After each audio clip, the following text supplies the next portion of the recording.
نوجوان جو نسل ہے آج کل کی، تو وہ دیکھتے ہیں کہ ہم لوگ ہر وقت جو ہے موبائل فون پر رہتے ہیں، ہر وقت سوشل میڈیا پر رہتے ہیں، اور یہ صرف as a source of information یا انٹرٹینمنٹ کے لیے ہم لوگ صرف استعمال نہیں کرتے، اس کے لیے بھی کرتے ہیں ضروری، لیکن اس کے علاوہ ایک اور چیز بھی ہے جس کے لیے ہم لوگ استعمال کرتے ہیں، اور وہ یہ ہے کہ حقیقی دنیا سے فرار کے لیے۔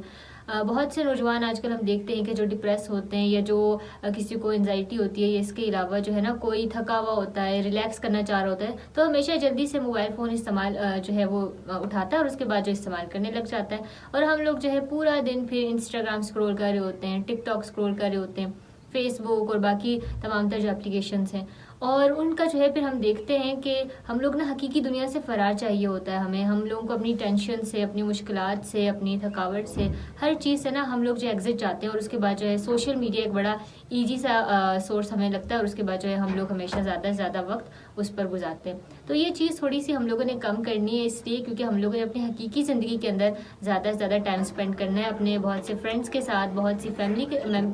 ممبرس کے ساتھ، اور اس کے علاوہ جو آس پاس کا ماحول ہے اس میں آپ نکلیں، واک کریں، گھومیں پھریں، تو اس سے آپ کی جو ٹینشن ہوں گی نا وہ ریڈیوس ہوں گی، بجائے اس کے کہ آپ جو ہے ہر طرف ایگزٹ ڈھونڈ رہے ہوں۔ تو ایسا نہیں ہوتا کہ ہم لوگ جو ہے نا بس کبوتر کی طرح اپنی آنکھیں بند کر لیں اور اس کے بعد جو ٹینشنز ہے، پریشانیاں وہ ختم ہو جائیں گی۔ ہمیں جو ہے نا ان ٹینشنز اور پریشانیوں کو جو ہے فیس کرنا ہے، ان سے فائٹ کرنا ہے، تو تب بھی جو ہے تمام تر چیزیں بہتر ہوں گی۔ سو اس چیز کے حوالے سے جو ہے آج ہم لوگ بات کر رہے تھے۔